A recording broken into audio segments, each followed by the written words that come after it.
Hey, Colton. Colton, how's it going, man? Sweet beard. Beard love to you. And hat. And sweet hat. And glasses, man. You're just... And jean jacket. I mean, he's got it My all. goodness, Colton. You're just a good-looking dude.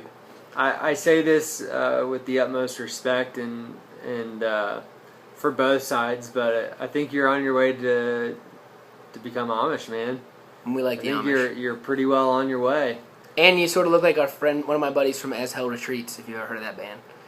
So, you know the guy I'm talking about? No, I don't. Okay. He hasn't toured with them as much as I have, but they're good dudes, good band. They just broke up. I so. don't think I've ever toured with them. I don't recognize that. They were on the label. They've been on the label since when you weren't on the band. That's when they joined, and now they left and then they broke up. But anyway. Okay. You asked us two questions. First was, what college did we go to?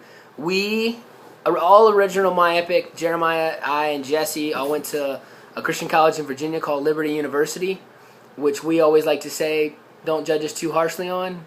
It's like every Christian college. We learned a lot of incredible things there, met a lot of incredible people, learned a lot about what the church should like, also met a lot of discouraging people, and saw a lot of what the church shouldn't be like. And I just think that's going to be any Christian place you go to. Mm-hmm. You're going to meet incredible lights for Christ, and you're going to meet people who are doing their best to shame the name of the Lord. I don't know what to say. But, I mean, I went to Liberty and I loved it, and I grew there a lot, and this band wouldn't be what it is if we hadn't gone there.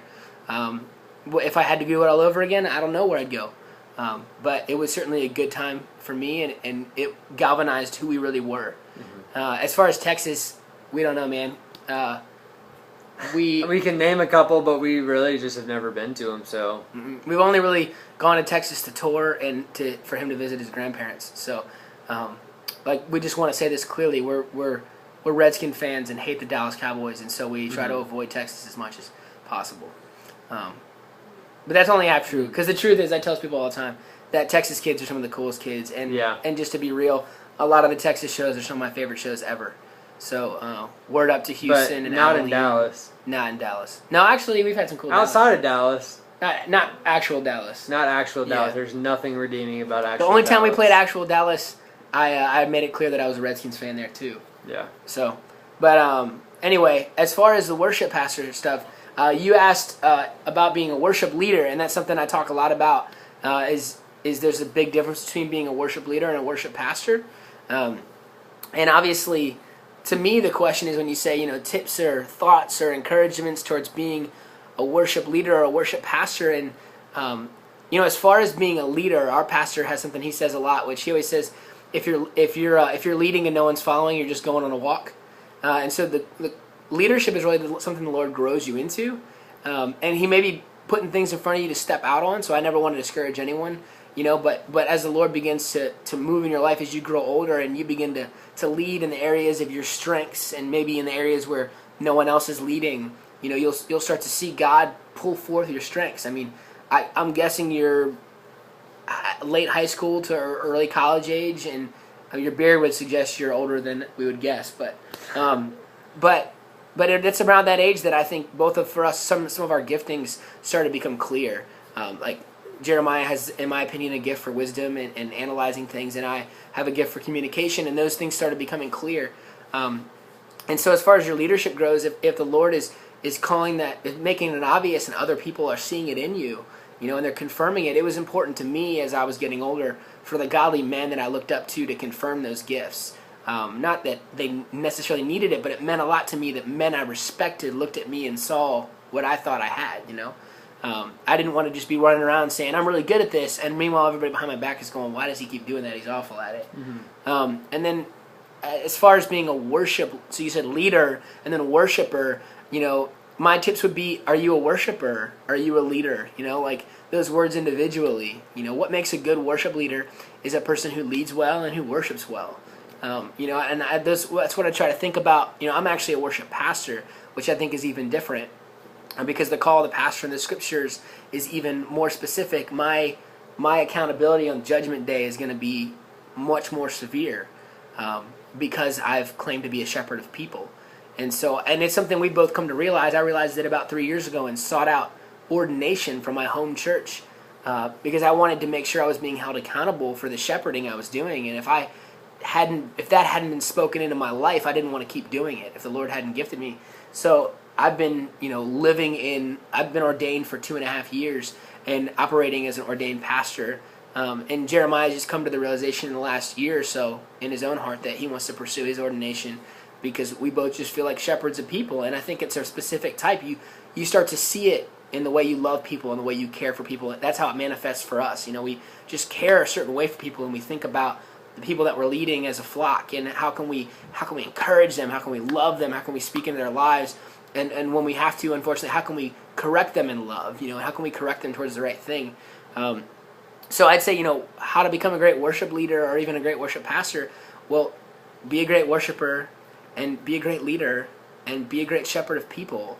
And I never sought being a worship pastor out. In fact, it was probably on my top 10 list of things I didn't want to do, which I won't get too much into that, but I just had a lot of bad experiences with worship pastors. And I found them to be pretty insincere. And so I didn't want to wear that title because it had a bad taste in my mouth. But the Lord made it so clear, and it just turned out that I had already gotten my ordination, which I needed, and I'd already gotten a seminary degree, which really was to play with the band, and I got a free scholarship, or I probably wouldn't have done it. So I look back on my life, and God took me down that path, even though I never intended on it. And when the church called me to be the worship pastor, I wasn't serving anywhere as a pastor, and I wasn't leading a band regularly as a worship anything. And our church is a really good-sized church. So I just say, if you're being an incredible worshiper, and if you're being a leader, and if you're shepherding people, then God's going to open up the paths He wants, because regardless of what degrees you get, regardless of how good you become as a musician, people recognize men of God who lead and who worship. So ultimately, it's not the degrees you have. Although that's not to discourage you from going, but to encourage you that the real test is where your heart is for the Lord and for people. Mm-hmm. Yeah, I would. I'm gonna just zoom out for a second because I'm not a worship leader or pastor. And not everybody watching this is. So just to kind of generalize this in a little bit, in a way, is to say that, as far as tips for, pursuing something, especially within ministry, the first tip is seek out if God is telling you that's what you're supposed to do. Because if He is, you better do it and figure out what's keeping you from doing it and work on that. And if He's telling you definitely don't do that, then you better not do it no matter how much you want to, or can argue that it's a really good decision.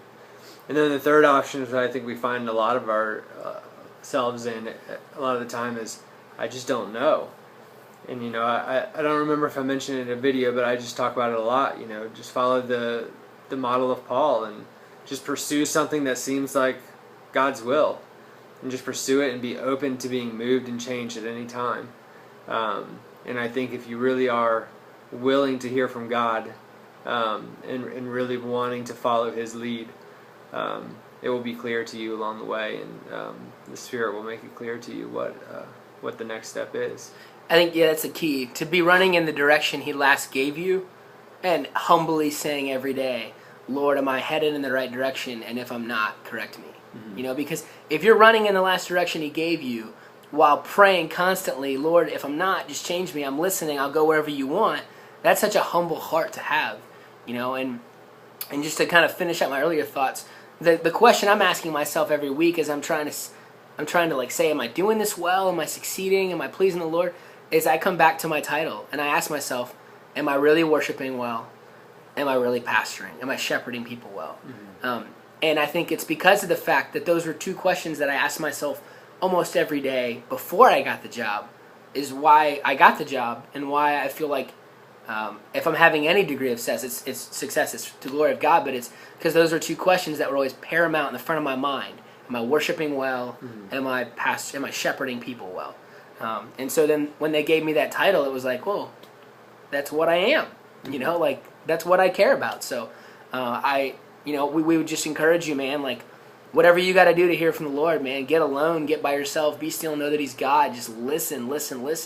And if He's telling you, then go for it, and He'll make a way, and He'll pave the path with His favor. He may not make it easy, but He'll make it clear. Mm-hmm. So it's good to meet you, Colton. I know the Lord's going to keep moving and speaking in your life if you keep listening. So yeah, it's awesome that you even are considering doing this. So keep full speed ahead, and I know if you're that willing, that God's going to use you in awesome ways. So Godspeed. Grace and peace.